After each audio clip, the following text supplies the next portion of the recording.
这种感觉太好了，我再也不用担心晚上睡觉被撞，白天被挡，而且也不用时时刻刻在唐周面前啦。结了这法术也好，这样于公子心里应当好受一些。于墨，他怎么了？这几日来，你与唐公子走得近，我见于公子常常独自行走，凝望着你，神色甚是寂寥，大概是觉得受了冷落。被你这么一说，好像还真是。最近他的情绪郁郁寡欢，我每每关心的时候，他都说没事儿，而且他不承认他喜欢将臣。我也不知道他这么做是故意为了让我不再担心，还是另有隐情。爱别离之苦，我曾经历过。毕竟他是你的山主，自然不愿意在你面前展露脆弱的一面。但是他不说，不代表真的没事，否则如何解释他的失落？既然你们关系要好，你应当多陪陪他，别让他觉得寒心了。你说的有理，我绝对不能做一个忘恩负义的妖怪。不如明日我将唐州公子约出，方便你们与公子单独相处，你好好开解开解他。受山主大人照拂这么久，现在是我严旦该报恩的时候了。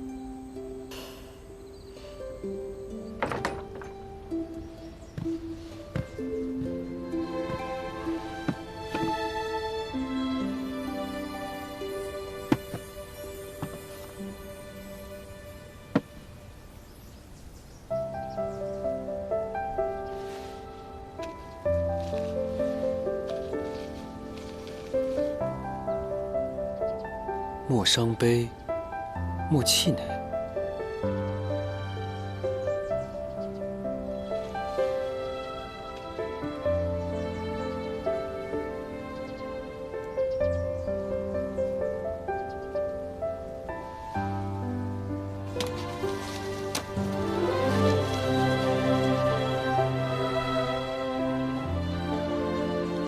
大好风光在明日。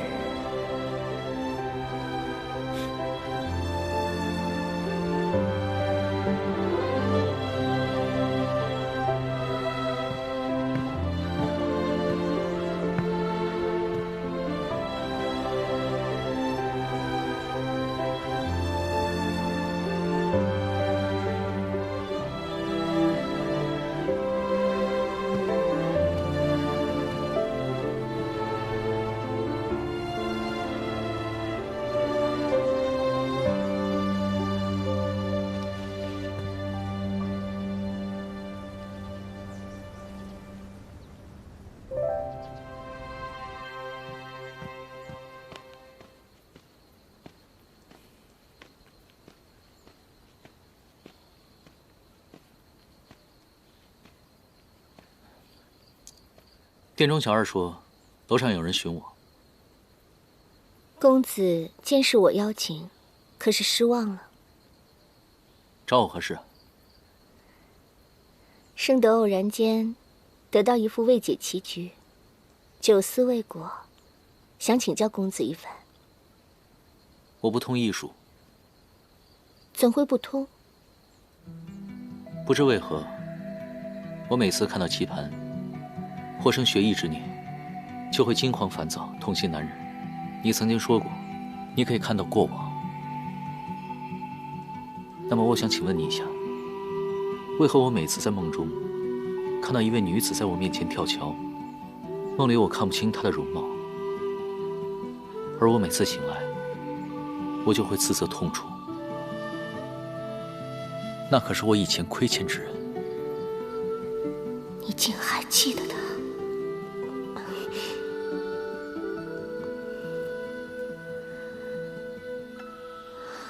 从卜算之相看来，此女子是公子的劫难，并非正缘。公子过往便是受此女所骗，负恨而死，因而现在才会发梦警戒，莫要再亲近于她。若是劫难，那他跳桥我定会心生快意。为何我也会跟着一起痛呢？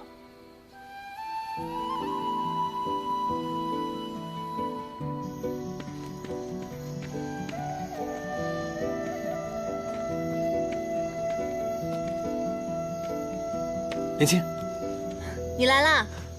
白日在我的房间，你用了很多笔墨，写了那些美好的词语，是为了什么呀？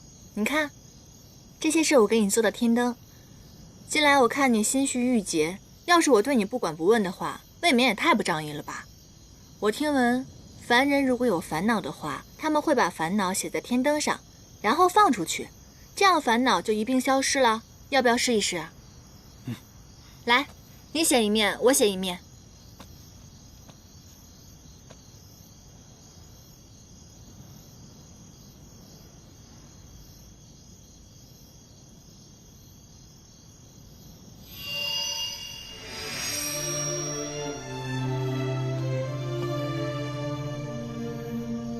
写完了吗？那我点灯啦。好。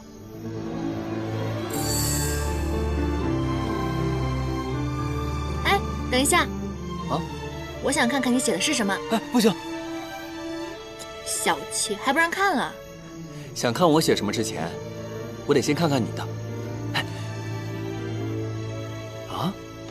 你随便看，我什么都没写，因为我刚刚想了想，我好像也没有什么烦恼。无论是在这儿还是在夜阑珊，我都觉得我过得挺快活自在的。纵然生活中有什么困难，那我觉得也是生活的一部分。我不想忘记所有的感觉，我想记住每时每刻。既然我已经说了，那你现在可以告诉我你写的是什么了吧？好，我写的是，今日你给我送的食盒太难吃了，我一点都不敢动。而且希望你的厨艺能够增长。就这？真没良心！那是我特意给你做的，好吧？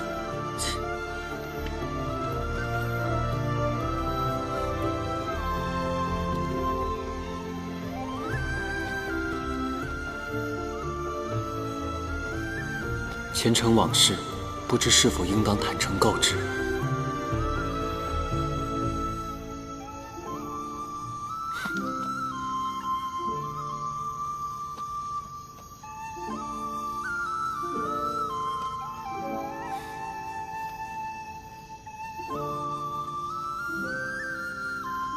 也许只有我瞒着你，你才会一直这般快乐。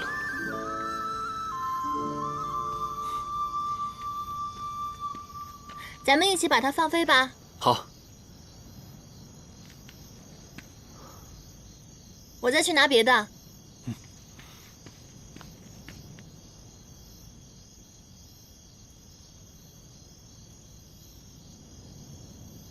你说这些天灯在天上飞着，会经历怎样的旅途，看到怎样的风景，还真是羡慕。想去看看吗？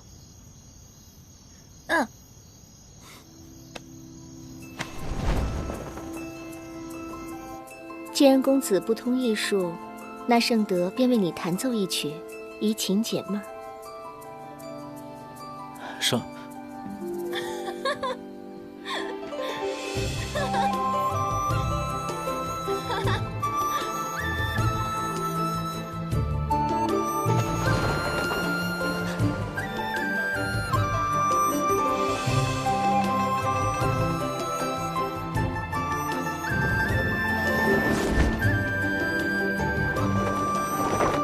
停步！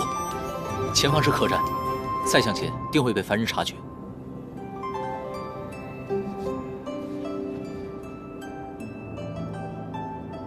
有我在，不会有危险的。若是没玩够的话，我再带你去前面看看。不用了，刚刚天灯已经看得够多的了。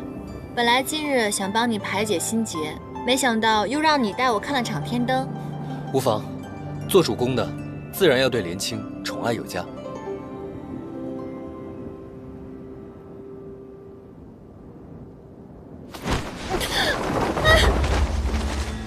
您呢？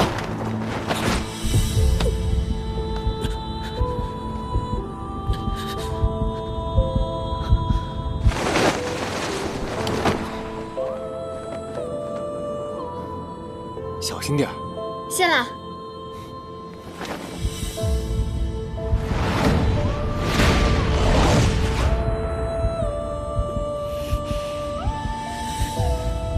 你们谁当废物吗？救不回我父王，我要你们全部陪葬！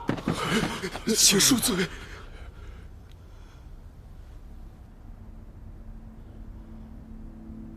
欧轩，父王，为父大限已至，回天乏术，唯有一事要交代于你，你要尽快与赵兰成婚，掌握南海势力，以固统治。父王您放心，孩儿一定承您心愿，统领四海，延续东海龙族世代荣耀。父，父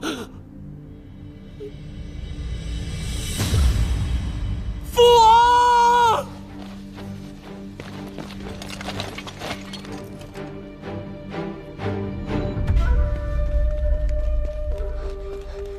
殿下，南海密探来报，南海龙王昭衍秘密离宫，说是要去寻找那97遗孤去了。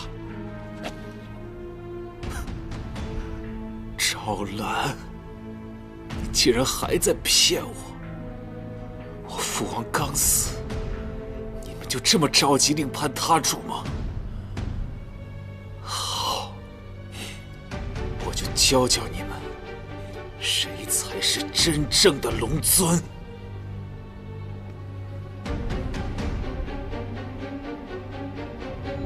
骑兵去南海迎亲。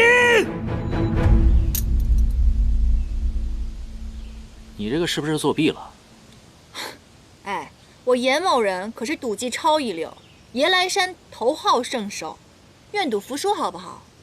你跟盛德就在这儿生活，我跟云墨去找吃的，吃完赶紧赶路。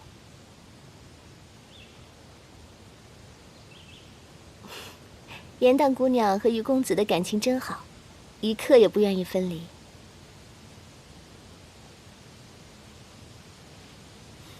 别误会，别误会，我对于墨那是忠心耿耿的主仆之情，是不是？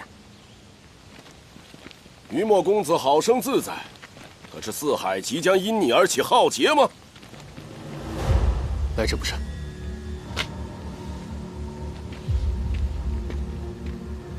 来者何人？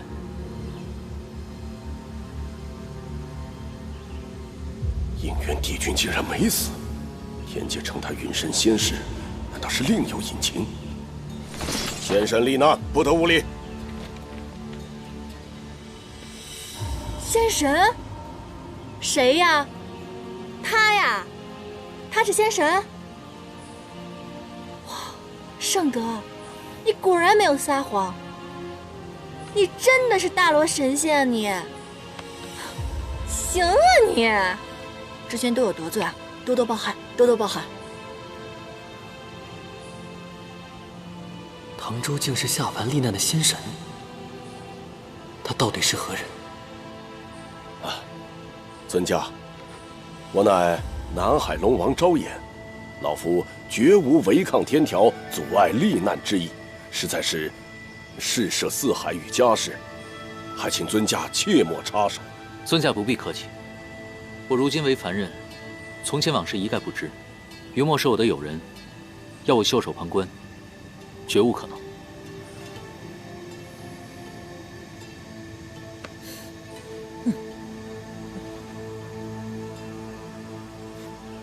定是敖轩让你来取我的性命，如果真有本事，来取就是，为何还要给我冠上一个危害四海的罪名？哼，我要你人头何用？老夫要的是四海安平，更要我女儿一世幸福。你是为昭兰而来？昭兰大运婚时，下凡之后，借兵将婚期一拖再拖，如今愿意出嫁后，更是郁郁寡欢。我才知道，他竟想牺牲自己终身幸福来换取你的安宁。你可知，逆鳞不仅是翼尾龙的通灵至宝，更是通婚时用以交换世中的信物。你既接受了逆鳞，就该对他负责。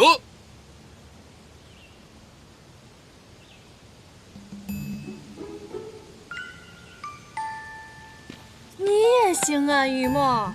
没想到在凡界，我们失散了仅仅月余，你就获得了龙族公主的芳心啊！夜兰山子嗣绵延的重任提前完成了。闭嘴！这不是为你高兴吗？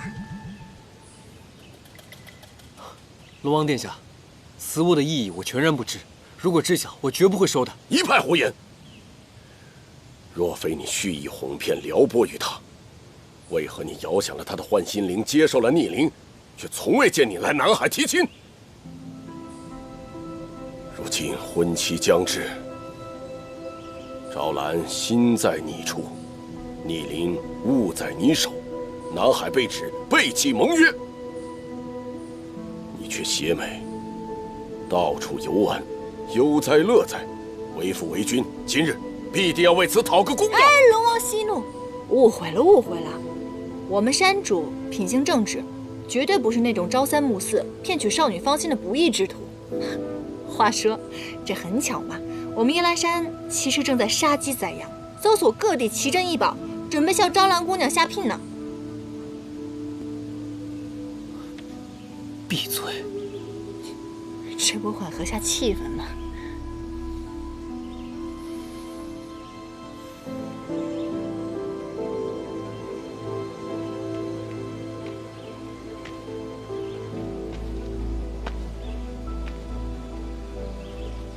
事到如今，我必须到南海见招兰一面。太好了，那我现在回夜来山跟您准备接亲一仗。你闭嘴吧！我从来没有说过我要娶她。也是，堂堂的南海公主，让人悔婚作妾，于理不合吧？不是那个意思，我跟招兰绝无可能的。况且我早就有心仪之人，我跟招兰也从来没有任何越矩的行为。果然还是忘不了将臣。他将此逆鳞赠送给我，就是为了救我性命。现在我才知道此物的意义。在这个时候，我必须要把逆鳞还给他，并且告诉他我真正的心意，不可能让他因为我的安危而错嫁不爱之人。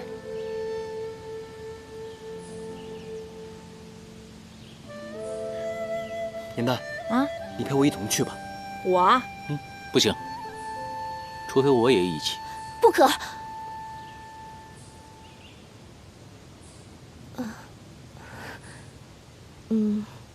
是这样的，我从前在师门的时候，曾听闻过神仙罹难一事。这神仙罹难，若是罹难未尽而肉身殒命，只怕再也无法归位回天。唐公子如今只是肉体凡胎，水族又恰逢异主，势力不稳，若贸然卷入其中，怕是风险太大。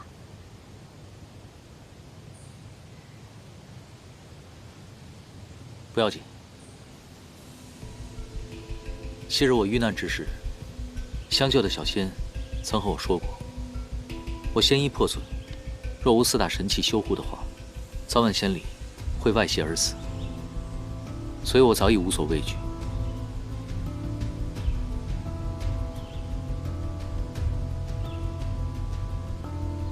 我不跟着去，让捉到手的小妖跑了，倒是得不偿失了。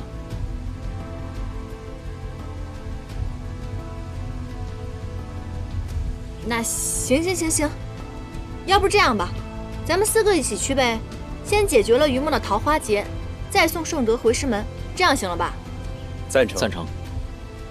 正好我在师门的时候，会一些修习补元之术，能助唐公子稳定些许仙力。帝君下凡罹难，若无仙衣保护，神器御身，必会神形俱灭而亡。除非他再服下半颗邯郸之心。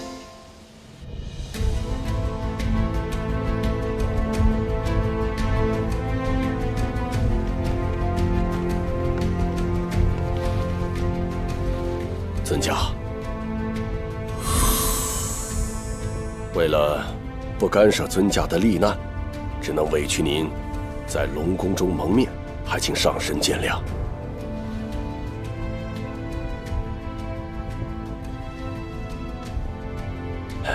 老夫的家事，竟然还要劳动尊家，实在是让老夫惭愧不已呀！啊，请。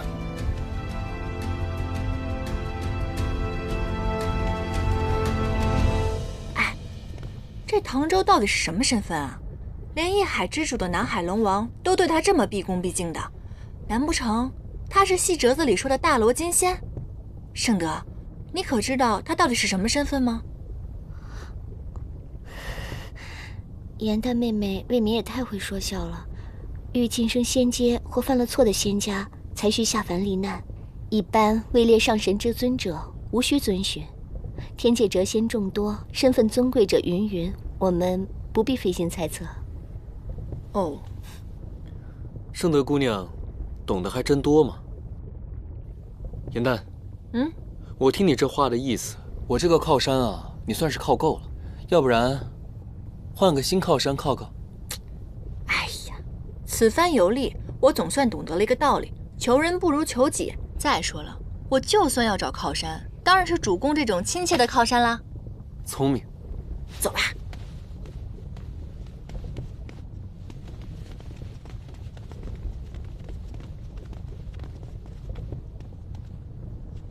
殿前亲卫乃本王亲选，没有虎符，不得变动。你们是谁？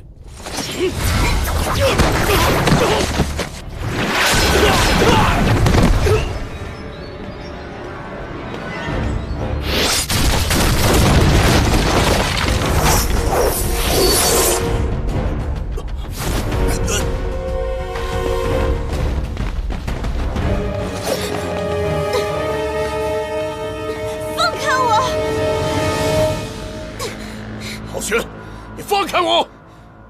昭衍殿下莫怪，我东海仪仗队久待数日不得入门，本王只得亲自来接我的宝妃。父王，他早在宫中安插了自己的人，你一走，他便带兵攻入殿中，大开杀戒。敖玄，你住手！敖玄，你虽继位东海龙王，我也是南海之主。今日你带兵攻入我南海，杀我亲卫，掠夺我女，我是天条，无视天规。昭衍，你暗中私会于墨，还让这贼子于墨率其亲信闯入南海，欲抢我王妃。我出兵相助，接管南海，是理所当然。帝尊又奈我何？哼，敖玄，你不要狂妄自大。幸亏我及时发现昭兰的心意，没有酿成大祸。即便她没有心上人，我也绝不会让她嫁给你这般残暴狠毒之人。你和昭兰联手哄骗于我，如今又将我的迎亲队拒之门外，如此奇耻大辱，我焉能忍气吞声？你纵使身居尊位，南海龙王毕竟是你的长辈，你这般贸然杀入南海，伤人掠夺，和盗匪有什么区别？我继位龙王，乃是四海之主，凡界之中以我为尊。你区区一个凡人，也敢在我面前说三道四？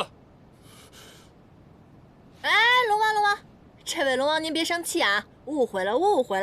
我们这次来呢，就是为了您，还有昭兰公主的婚事前来的。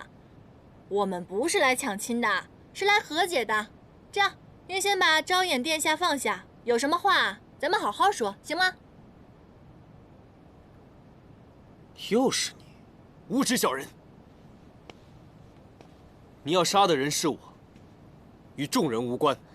于墨哥哥，可以，只要你于墨自废灵体，然后跪下来向我求饶，我就放了他。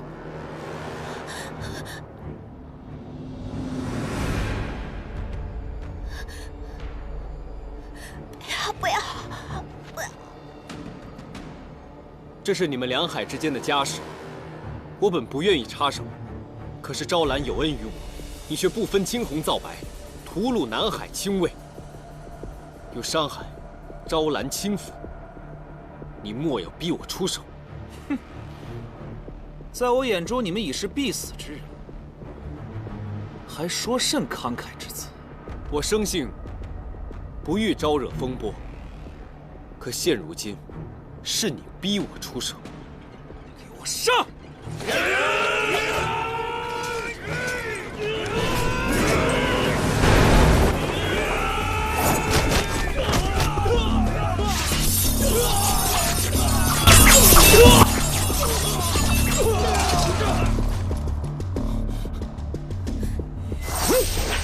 小心！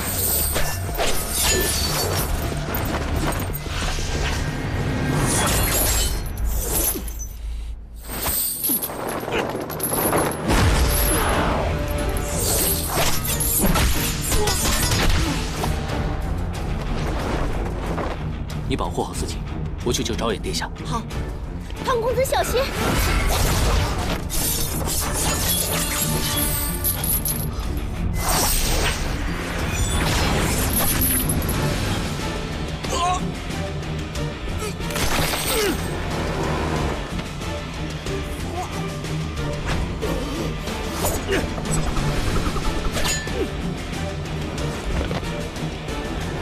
我来。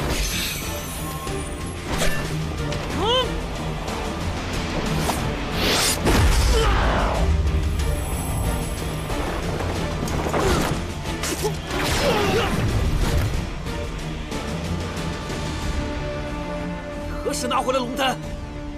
水火之王，四海之主，他是九旗。九旗竟然还有血脉存于世间，他竟是九旗之后。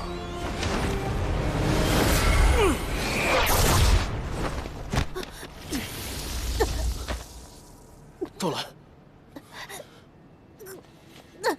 不，昭衍，我再给你最后一次机会。3日之后，我与昭兰于东海大婚，到时候，你只需带着于墨的人头作为贺礼，你便还是南海龙王。若无这份贺礼，吉日一过，我大军攻入，你南海青龙族必将不复存在。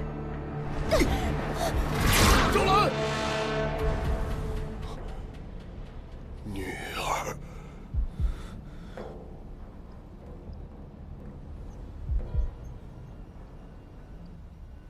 龙王跟谋士已经商议了2个时辰了，有什么结果了吗？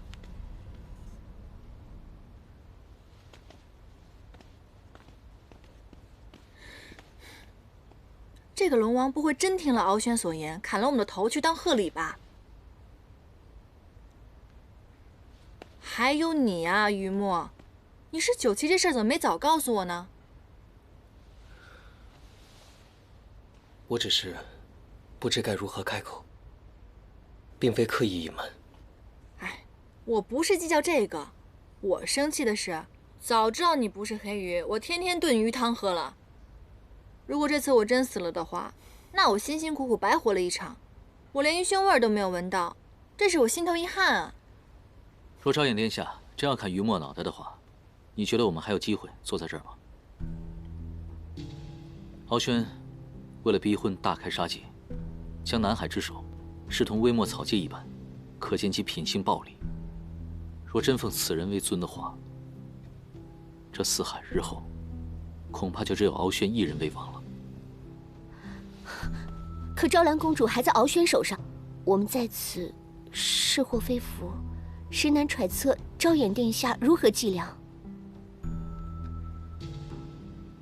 敖轩虽继位龙尊，但他的功力尚浅，只是那金钩法器对于墨颇有针对，杀他不难，但有昭兰之命为质。如果杀了他，这四海必定会大乱。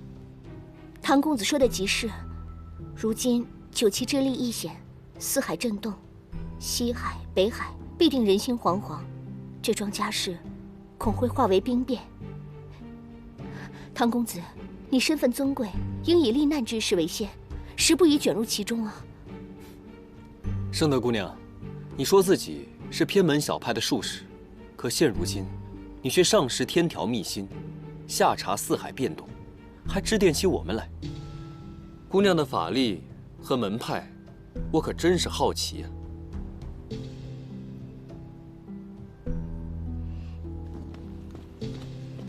于公子，龙王殿下急召。于公子不必心急，眼下之事解决完，诸位送我回到师门后，届时一切疑惑自会水落石出。我等着。哎呀，好了好了，圣德姑娘也是担心唐州嘛，一番好意了。龙王殿下还等着我们呢，咱们赶紧过去吧。走。殿下有命，此事从密，请于墨公子一人入室相依。放心吧。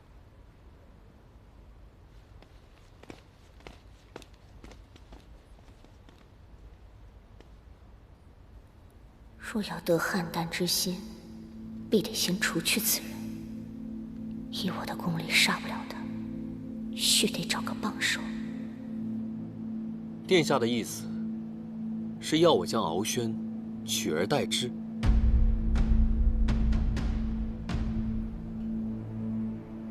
敖轩虽为四海龙王之首，但自从其代父执政以来，刚愎自用，横征暴敛。继位之后，更是变本加厉。今日之辱，如若让步，来日之南海，未来之公主殿下，只会是滔天之祸呀！让我救回昭兰，自然是义不容辞。可要我以九旗的身份带兵起义，此事绝不可能。东海虽兵力强盛，但白龙族的能力气魄却始终难以服众。如今九旗重现，只需振臂一呼，其余三海必能团结一气，推翻敖轩的暴政。是，九旗是水族子民心中的英雄。没错，唯有九旗可以使其余的龙族诚心信服。正是。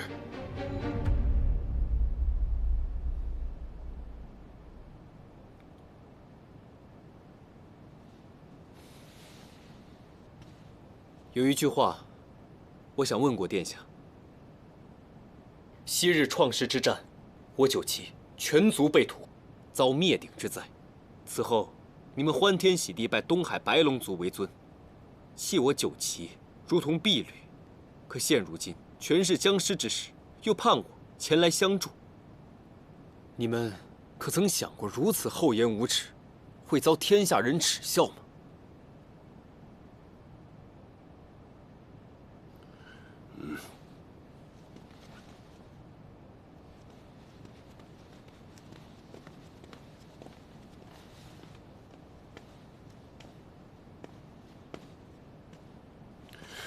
殿下，殿下不必如此。我不爱权势，亦不信权势。此生最大的心愿，便是护一方净土，守心爱之人余生。除此之外，别无他想。殿下若长跪不起，我的初衷也绝不会变。殿下，此跪不为恳求，只因愧悔。因果报应，终有这么一遭。雨墨，如我告诉你，昔日九旗灭族是他人陷害所致，你本该就是四海之主，他们本该就是你的子民，这方净土，你要不要护？昔日龙族支援军正是上任东海龙王率领，他不仅未加支援，反而趁九旗战敌力竭之时追杀驱赶，令九旗误入修罗族陷阱，全军覆没。之后，他上走天界，顺理成章成为水族之首。罪证应该在东海龙宫。只要我们推翻敖轩，取得证据，九旗灭族真相便可水落石出。你已是名正言顺的四海之主。于墨，你回来了，怎么聊这么久啊？我看你脖子没事儿，难不成龙王想让你当上门女婿？哎，怎么了？你没事吧？有莲青在我身侧，实乃一生之幸。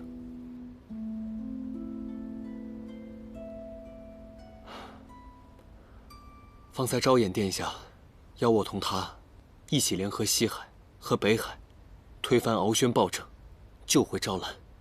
我即刻便要前往西海。我同你一起去。不可，西海和北海的意思尚未知晓，而且你们三人皆非水族，还是留在此地比较稳妥。这也是昭衍殿下的意思。莲青对我的忠心，我记下了。放心，我定会安然归来的。唐周，颜旦就托付给你了。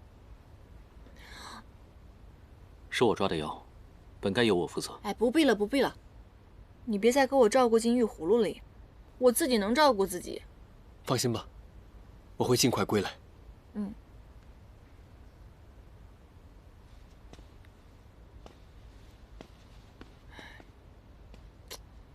你说于墨去一趟西海，会不会又拐回一个西海公主啊？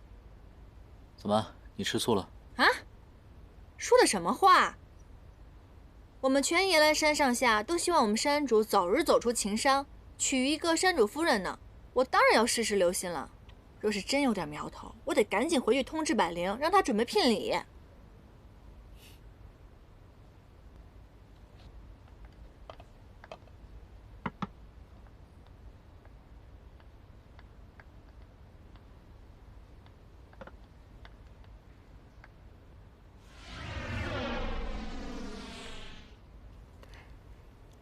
这味点心名为月见糕，所用食材皆为南海奇珍，最宜进补，巩固本源。唐公子若是能每日吃上几个，灵力必定会稳定许多，也能少受些外泄亏空之苦。凡人的寿命不过100年，你以10年修炼之力注入糕点当中，只为了缓解唐州猎魂的痛苦，你把唐州的救命之恩看得也太重了吧？并非只因救命之恩。颜旦，我心悦于他，他是我眼里唯一的光。他说的每个字，我都信奉如真理。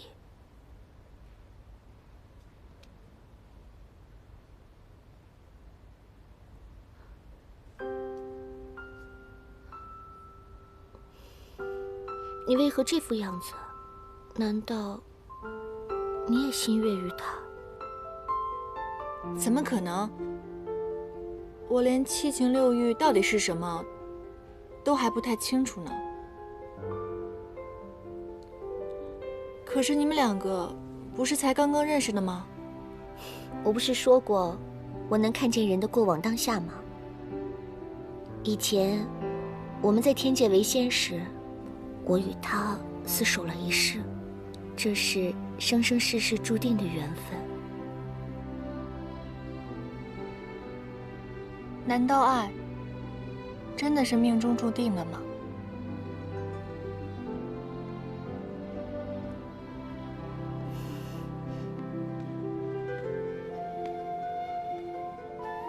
以往在山境，总是一大伙妖精聚在一起，大家谈天说地，打打闹闹，好不快活。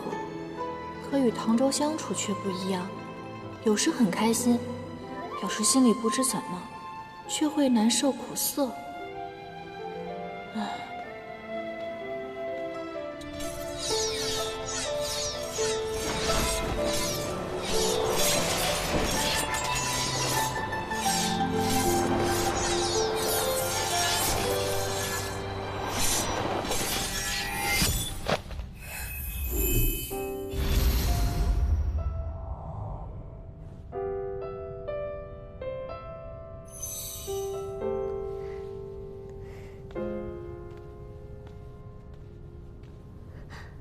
有劳。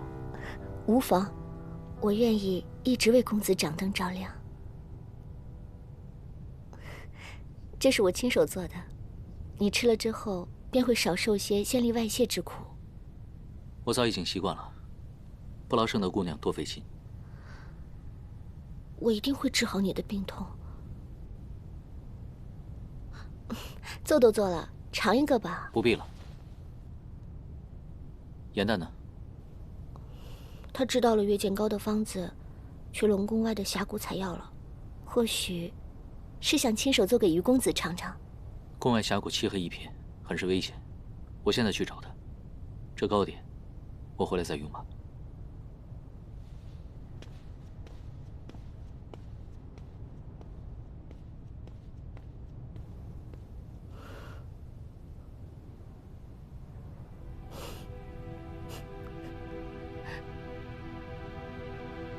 为何现在亦是如此？只要有他在，哪怕我倾尽全力，你也不曾多看我一眼。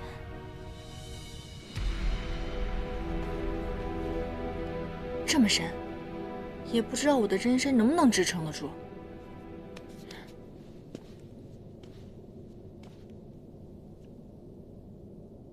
颜淡，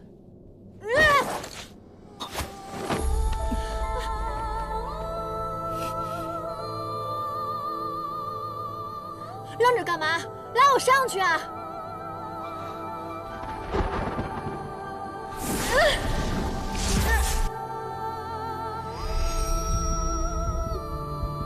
为何我的心这么痛？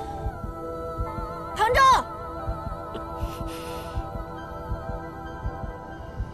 唐舟，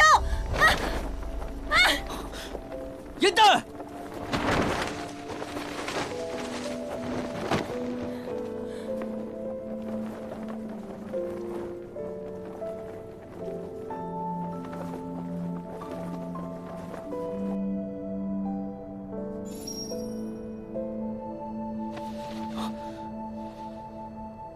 你这小人！我刚刚在上面明明挺好的，你非要喊我，喊我不说，还故意松手，安的什么心啊？我并非有意松手。刚刚那个场景，我梦到过很多次。怎么可能啊？你一个捉妖师，怎么可能会梦到我一个莲花精呢？自恋什么呢？不是你，我也不知道他是谁，或许是我从前的孽债吧。这太多次了。我眼看着他伤心欲绝地跳下桥，却始终看不清他的面容。可能是你喜欢的女子吧，我经常在画本看到，说是以前亏欠的情缘，如今便要再续。口口声声说要摒弃情爱，结果呢，你却念念不忘。看来这凌霄派的掌门你是做不成了。或许你梦中出现的那个女子是圣德。不可能。怎么不可能？圣德曾经说过，他跟你厮守了一生呢。我自己的心，我自己最清楚。你要裁好了没？裁好了我们就上去。这水母散落的光绪便是药引，只可惜招也太少了。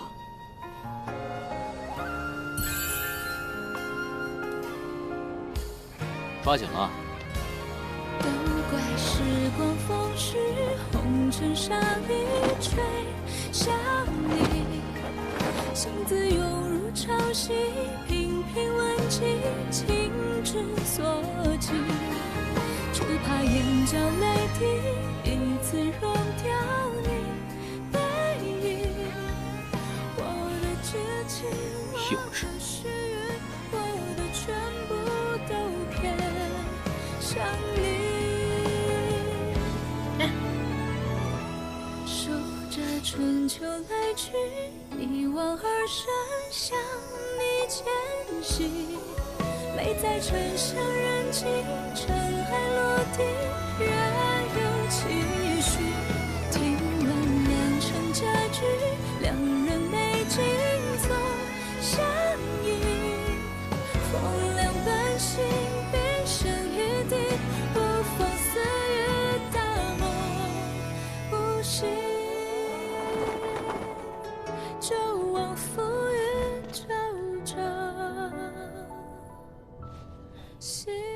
这下收集够了吧？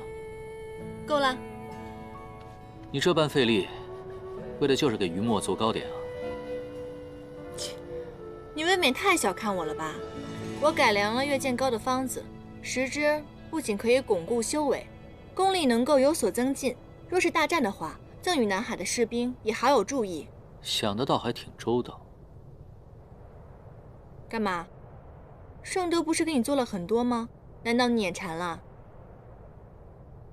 我能看出来，盛德其实很喜欢你，他时常跟我聊你的喜好，担忧你的病症。而且他在糕点中加入了自己的灵力，使药效加倍。若知他有此执念，我早该与他说清楚。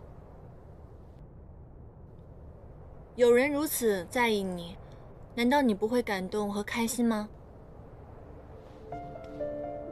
若是有喜欢之人，他无论做任何事情，我都会心生感动；若不是钟情之人，无论他付出再多，那便只会是负担。你这么言之凿凿的，难不成你动心过？喜欢一个人是什么样的感觉？是甜的还是苦的？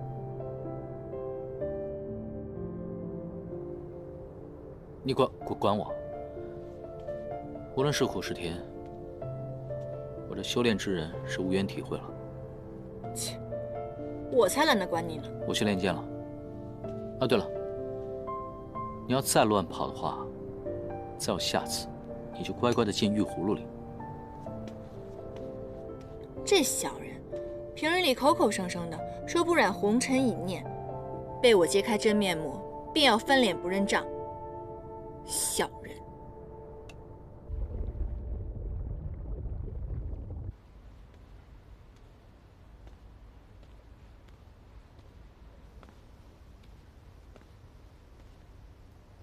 南海的实力仅次于东海，敖轩能够如此蛮横，若无作为，日后唇亡齿寒，我这个西海龙王的位置怕也是不好做了。不过，有9旗的后人率军，此事可成。啊，这么说，您便是答应了。那现在围于北海了。北海墨龙族子嗣单薄。前些年病逝后，便再无新主了。皆是一些弱小之族推选了个领袖出来，若要调兵，必经北海，需要他们的应承才行。这位新推选出来的北海领袖，常年都在天界任职，甚少回来，且脾性怪异，对名利兵士皆不感兴趣。此战迫在眉睫，这该如何是好？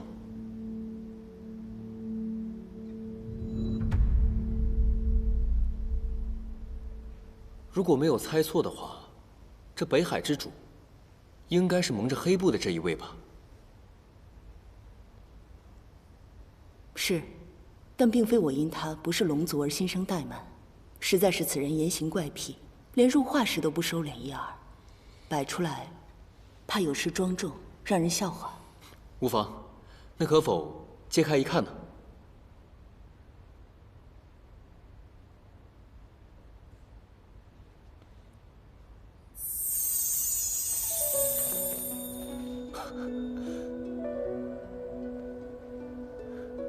贤侄，你这是？不知您可否借我笔墨纸砚一用？如若收到我的亲笔信，此人定会前来相助。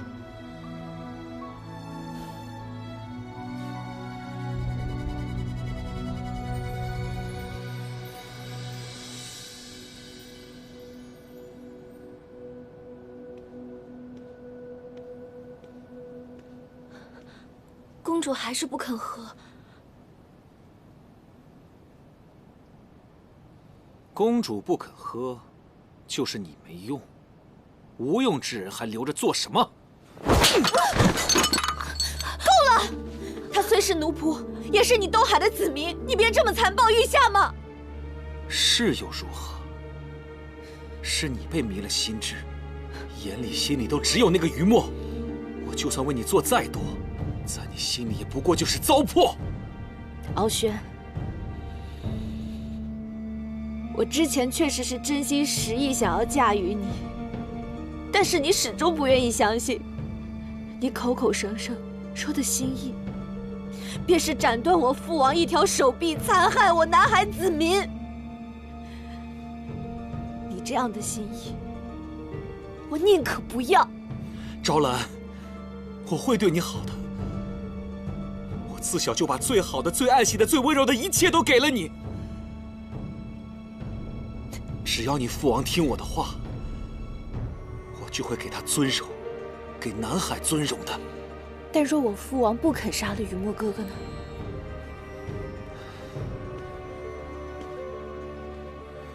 雨墨不过是个罪族孽子，昭衍犯不上为他牺牲全族。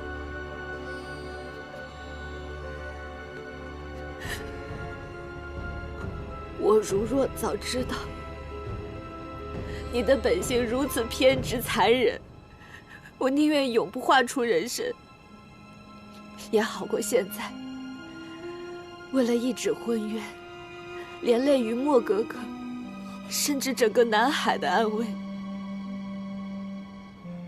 傲轩，我拦不住你，但如若你再伤害我所爱之人一根毫发，我便立刻自尽。你。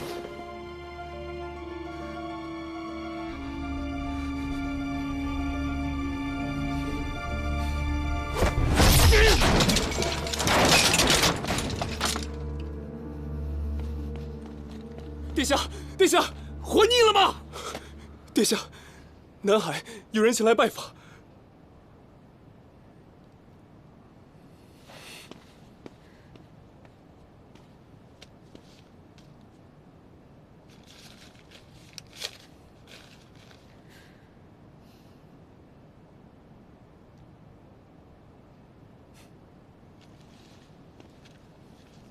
昭兰，你注定是我的王妃，东海的王后。你的生死由不得你做主，但南海的生死，全在你的一念之间。我就算留不住你的心，我也不会让你离开东海半步。别把我逼到那一步。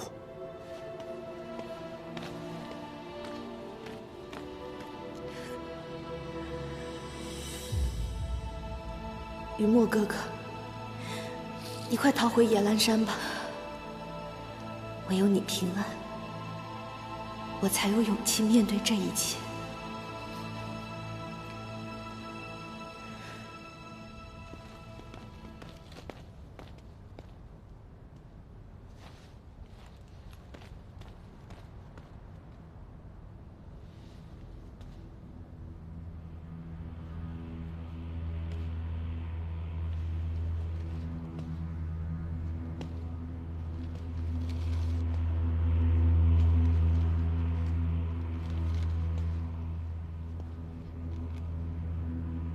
殿下此番神情，应该是证实了我所言非虚。难怪当日碎魂钩伤不了他，昭兰竟以逆鳞相赠。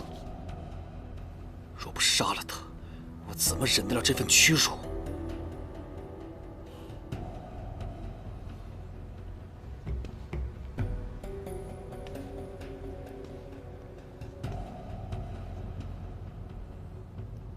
你不是他们的同伴吗？为何过来跟我说这些？你有何所求，不妨直说。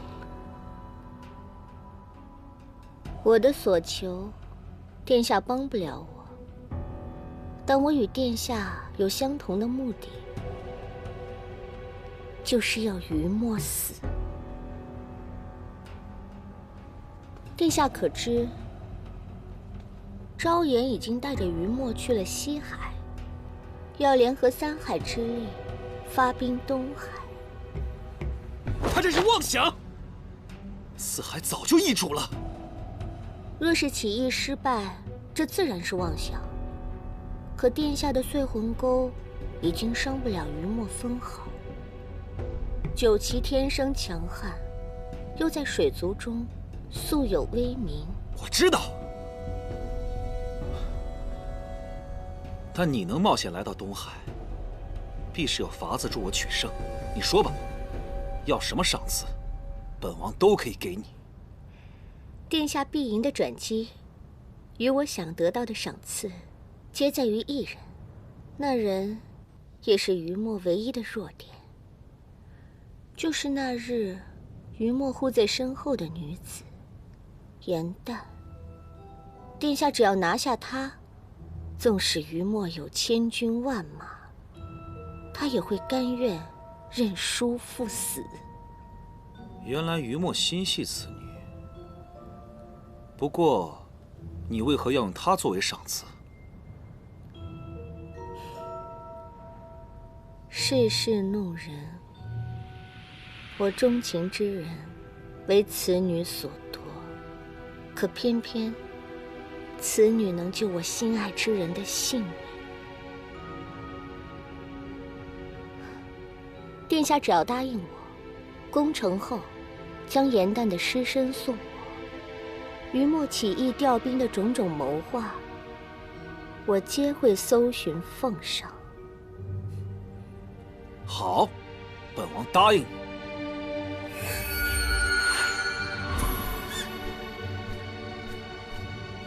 这是本王的家传灵兽无影兽，有任何风吹草动，你都可以用它传音传影于我，避免东南海之间往来繁复，惹人生疑。